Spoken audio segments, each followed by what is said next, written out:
Alright, muli naman po tayo nagbabalik sa ating panibagong video, panibagong reaction, mga ka-action, mga kakamping. Maraming salamat na po sa lahat natin ng mga viewers, Luzon, Visayas at Mindanao all over the world. Ito po, panoorin nyo hanggang dulo, lalong-lalo na po sa mga DDS na nambababas dito kay Mr. President Bongbong Marcos. Sino ba ang talagang tamad? Si Mr. President o ang ating Vice President? Ito po, bilang isang masbatenyo, ako po lubos na nagpapasalamat sa agarang aksyon ni Mr. President Bongbong Marcos sa lalawigan ng Masbate, at ito po ay talagang personal niya na pinuntahan na naka-live po, no, si Mr. President sa radio, television Malacanang RTBM. Credit o courtesy po sa video nyo, please allow me to use for informative purposes only. Thank you so much, ma'am and sir. Ito po mga ka-action, bukod po sa nagpakita at ramdam ng mga Masbateño na may amaho na nagbisita na sa kanilang evacuation center, hindi lang po presensya ang dala-dala ni Mr. President, kung hindi siguradong food fact na hindi magugutom ang mga nasalanta ng kalamidad ng bagyong Upong, kung hindi mayroon pa po itong cash assistant at may mga pangako pa si Mr. President. Eto ho mga ka-action, panoorin po muna natin. Ayan, uli, credit po sa Radio Television Malacanang RTVM. Please allow me to use for informative purposes only. Thank you so much, ma'am and sir.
Ayan, ang Pangulo ng Republika ng Pilipinas, His Excellency Ferdinand R. Marcos Jr.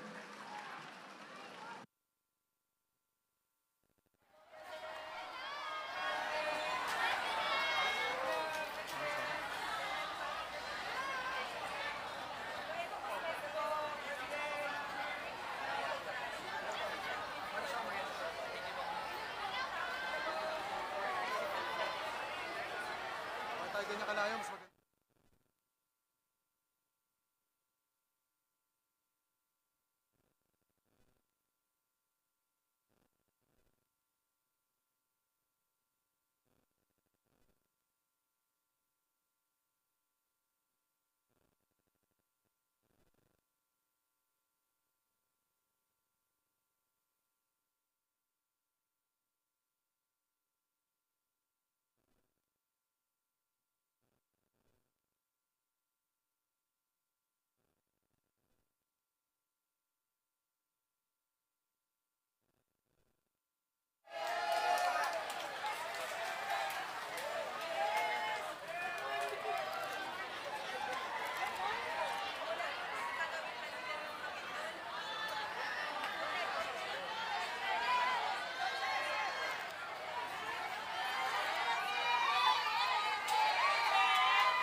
Ngayong araw, mayroon rin pong inihatid na tulong ang Department of Labor and Employment na nagkakahalaga ng 29,863,400 pesos para sa tupad payout ng 6,455 beneficiaries mula sa 11 munisipyo ng Masbate at 5 million pesos para sa livelihood assistance na tatanggapin ng pamahalaang panlalawigan ng Masbate.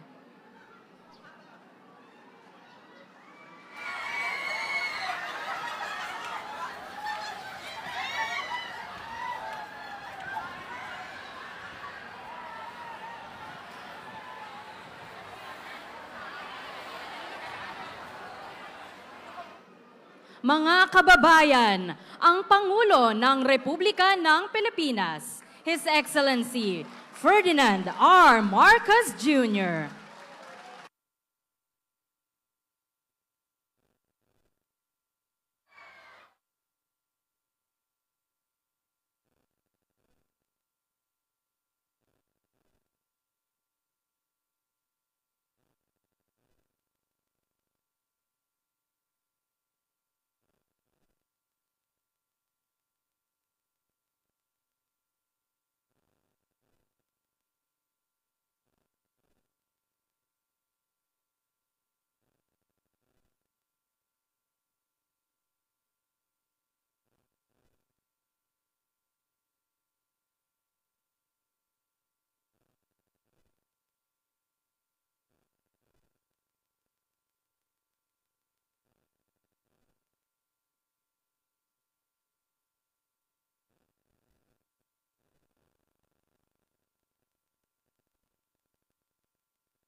Magandang umaga po.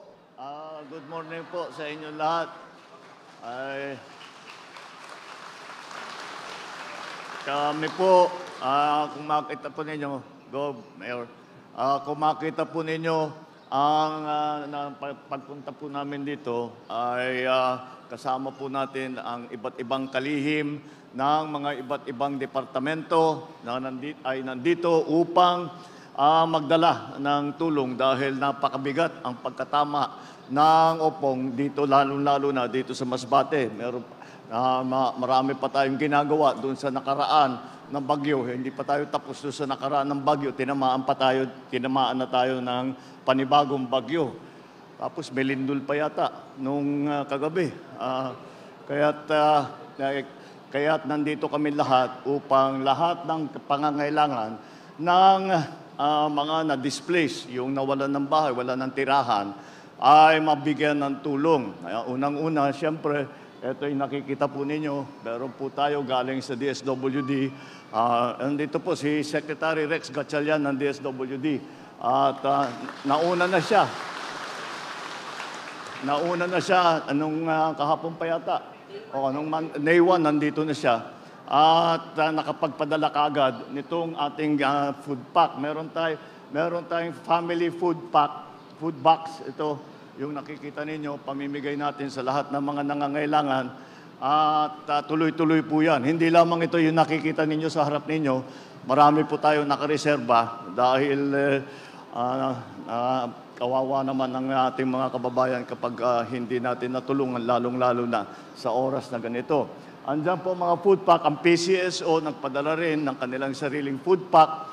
Meron din tayong tinatawag na hygiene kit upang meron kayong magamit para to keep yourself, para maging healthy naman kayo at maaalagaan nyo, lalo na yung mga bata. Kasi pag nakikita ko itong mga evacuation center na ganito, ay nakikita natin ang nagsisiksikan ng tao at mabilis kumalat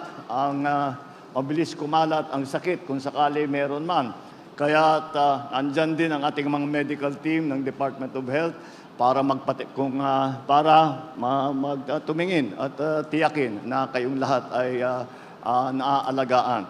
Ngayon, tinignan po natin ang report sa atin naman ng ating kalihim ng DepEd, Secretary Sani Angara. Nakita naman natin na napakalaki ng sira na nandito sa mga eskwelahan at yan po ay maayos naman po natin yan within 1 month, 30 days. Dahil ilan ang classroom na nasira?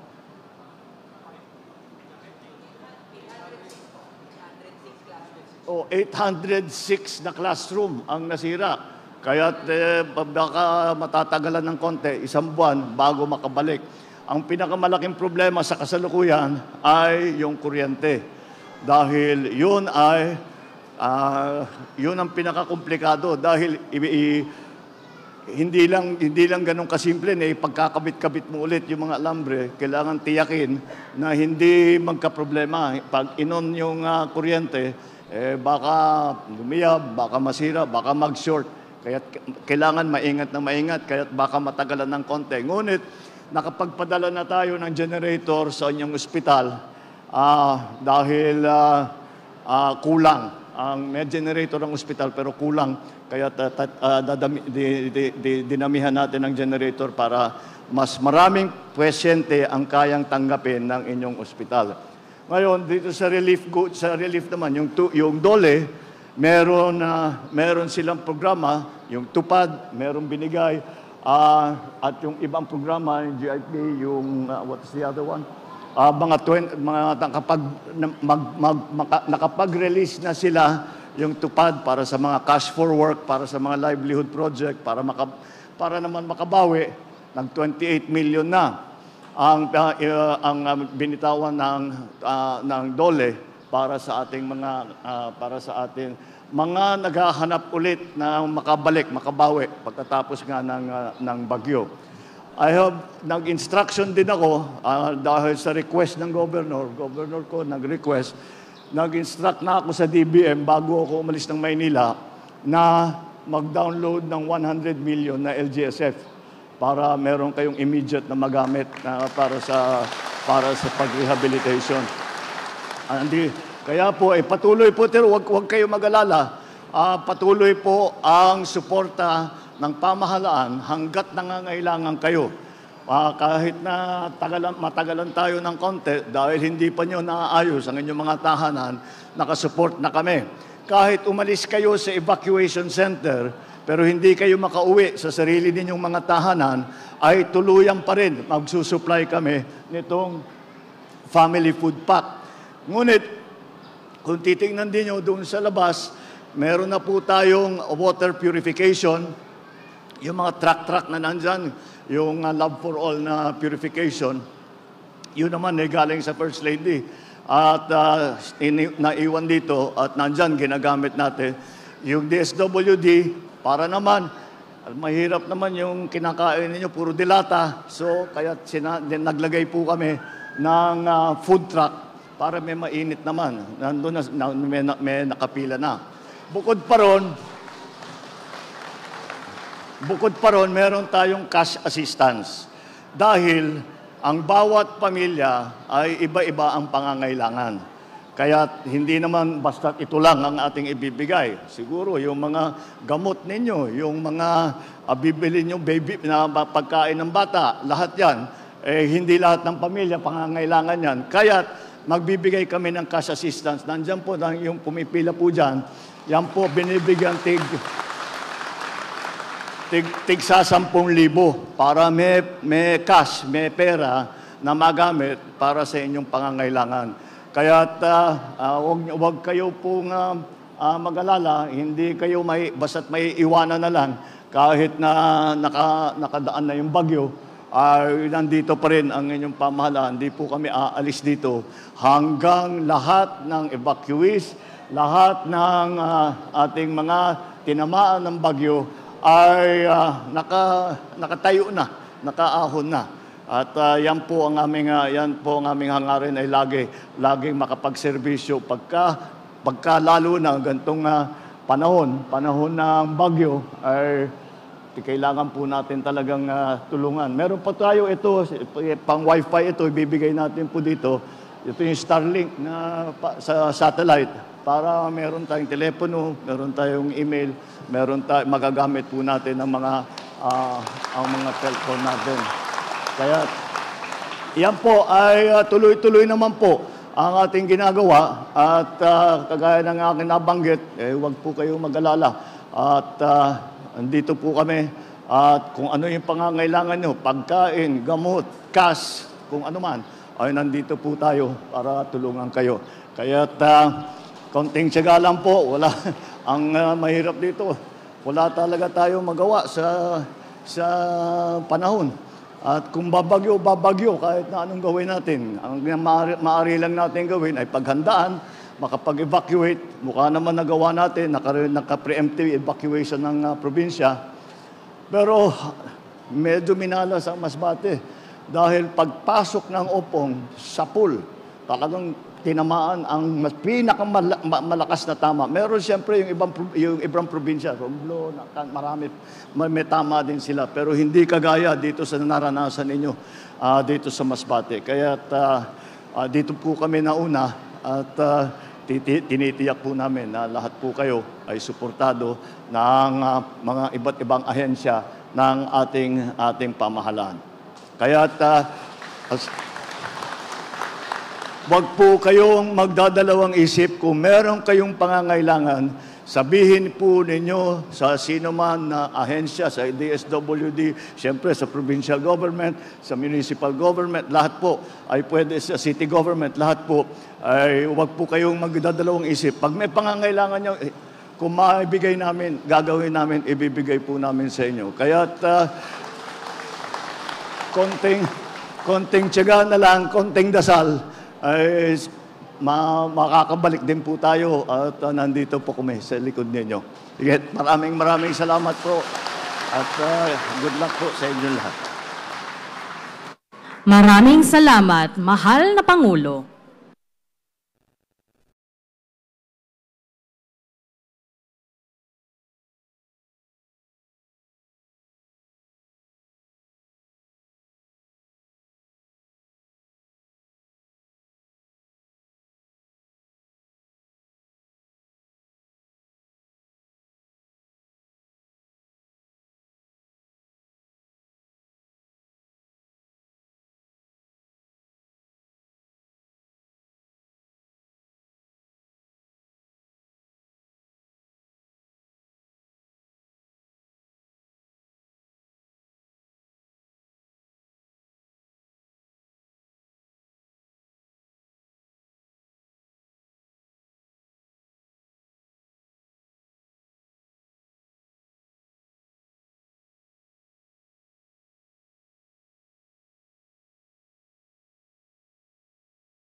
So yun na ho mga ka-action, mga kakamping no.